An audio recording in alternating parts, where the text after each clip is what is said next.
Artemis was not one to believe in luck, but he was willing to make a small concession when it came to Garrett and literacy. When the boy first arrived, he was illiterate, save for a small collection of words and letters he learned from 12 years staring at shop signs. Still wary of his new situation in life, not to mention naturally stubborn, teaching him to read had been something of a struggle. Artemis considered it lucky that Garrett turned out as good a writer as he was. He flipped through one of Garrett's mission report summaries over the midday meal, the side of his mouth twitching with the soul of a grin at the snide comments hidden here and there, blithely insulting not only the mission's enactment, but the intelligence of the original writer as well. He carefully set the paper aside and moved his food around his plate with his fork, half listening to Keeper Master Eyeless. The Hammerites are determined to get rid of the place. They're pushing the city council quite hard to get the demolition rights, she said. Who can blame them? Replied Duncan, who was sitting on Artemis's right side.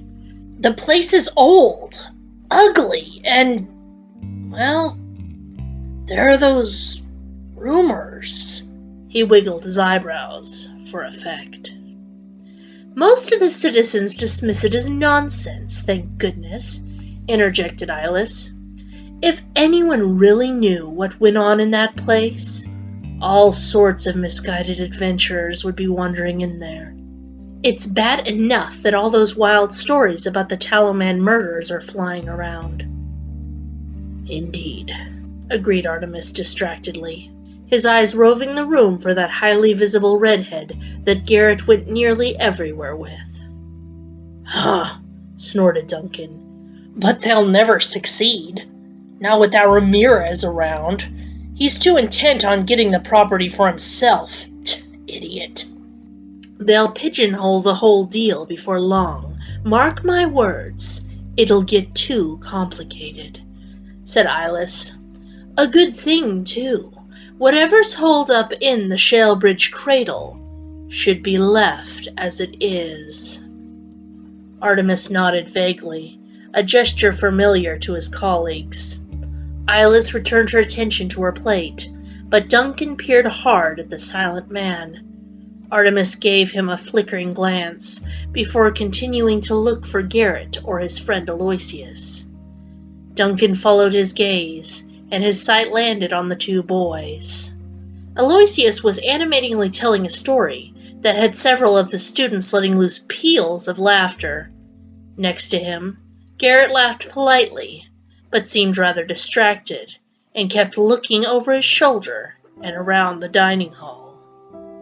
Artemis, Duncan started cautiously, you are going to mentor young Mr. Garrett when he comes of age, correct? Yes, when he becomes an acolyte, Artemis answered, pulling out his reverie. Going to put him through the general scribe training, or have him specialize in something? I suppose. I can only put him on the path. Where he ends up is his choice, stated Artemis, cryptic as usual. Well, he's... Duncan gestured loosely around with his fork. Yes? Artemis tried to glean a response from Duncan's mumblings. He's... well... Artemis, I won't mince words. Our boy Garrett is one of the finest students I've ever had. He's got the patience and the raw talent it takes to become a master swordsman and archer. His work with a bow staff is sloppy, but even his bad work is high-quality stuff. So I've been told, Artemis said, unable to keep a hint of pride out of his voice. He had spent hours coaching Garrett on his fencing technique during that first year. I'm sure you have. Duncan let forth a weathered grin before he continued, his voice and eyes darker. We do live in close quarters here. So, I suppose you've also heard that young Garrett's talents have attracted some attention as of late. Beg pardon? Oh, to hell with being subtle. That's your bag. What I'm saying, Artemis, is that one of the enforcers approached me the other day and asked a fair few questions about Garrett. Which kind of questions? Artemis instinctively lowered his voice, as all keepers did when the subject of the enforcers was broached. It was practically taboo. Nothing really important. Just how old he was, how far along in training he was, when he would come of age. Pretty innocuous things. The strange thing is, the enforcers never come down to the practice yard. Unless they're scoping out new recruits. Plus, they do have an empty slot, seeing as how one of them died on that last mission. Duncan, I appreciate your concern, Artemis said, waving worry away with a hand. But Garrett has only just turned 14. True, there have been talks of graduating him to acolyte status a year early, seeing as he is so advanced in his studies. But even an acolyte wouldn't begin enforcer training until they are at least 17. Surely they would not want to recruit one so young. True, conceded Duncan. I'm just saying, maybe you should keep an ear open for any future news on it. And I'm sure Garrett would want to know. I think he already does, thought Artemis, as, out of the corner of his eye, he watched Garrett jump as the black figure of an enforcer entered the dining hall. What's the matter with you? Aloysius demanded as Garrett bent to pick up his spoon for what had to be the 5th time. You've been really jittery all day. Too much coffee this morning? Nah, it's just... those stupid essays have got me worrying. I've still got 3 to go, Garrett said absently. You've little to worry about. Artemis will give you a bit of extra time if you ask him. I wish. He's worse than the Hammers in that respect. He's better than Isolde. Garrett? Aloysius peered at his friend concernedly. One moment he looked totally normal, and the next he flinched and turned as white as a ghost. Garrett, is something the matter? It's nothing, Garrett answered quickly, trying to retain his composure, even though his voice cracked in the middle of the word nothing, causing some of the other students to snicker. I forgot something in my room. Be right back. Garrett shot up and scrambled to grab his satchel and nearly dashed out of the meal hall.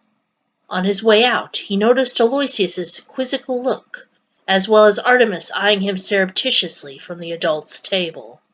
He turned with the intention of hiding up in his dorm until lunchtime was over, but he ran into something very solid and very blonde. Ouch! Sorry. It was the girl from archery practice. She tossed her fringe out of her eyes and stood up. I wasn't watching where I was going. No, it was me, Garrett said quickly when she offered him a hand up.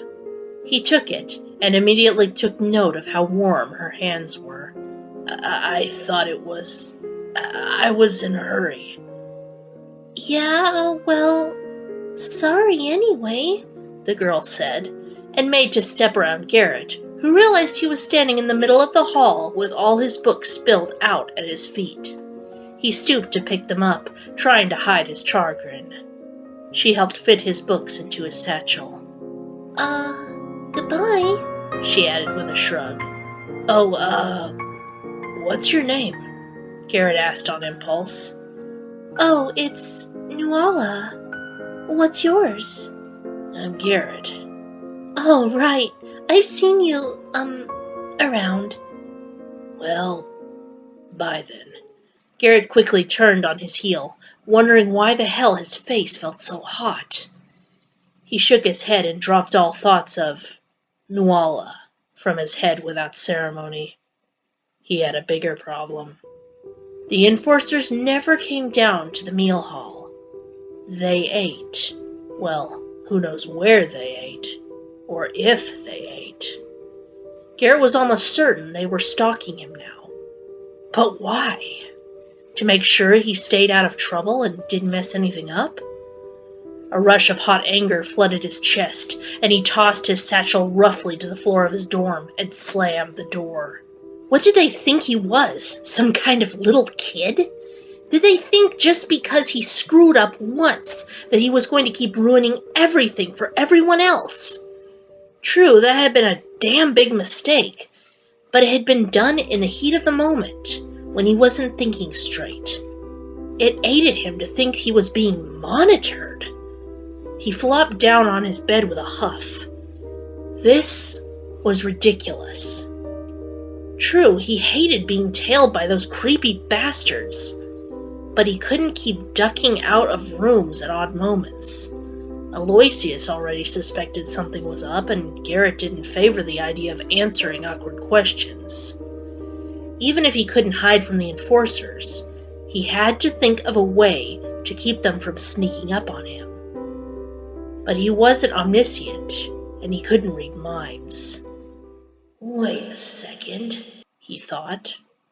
An idea flared like a bonfire in his mind. Slowly, he closed his eyes and let all meandering thoughts leave his conscious mind, looking for that bright thread. There it is. Garrett very lightly touched the thread, and, in a rush so fast it made his stomach do a backflip, he knew. He let go of the thread hastily. His head tingled, like every hair was a lightning rod. He rubbed his temples, trying to sort through this new swamp of information. So he could use his ability to locate the enforcers. Not explicitly, but rather how physically close they were to him. He knew he could not do more than barely tap the thread, seeing as all the enforcers were connected through the glyphs and would notice a newcomer. He had learned that much in the library earlier that morning. Still, it served his purpose. However, he couldn't help but notice. How was it that he could do this? No one else could. True, all fully initiated keepers had a telepathy glyph set on them, but in such a way they could only hear an enforcer if they were invited, and they couldn't speak with telepathy. Garrett hadn't tried to speak, and he didn't want to. The less he had to do with enforcers and their esoteric magic, the better.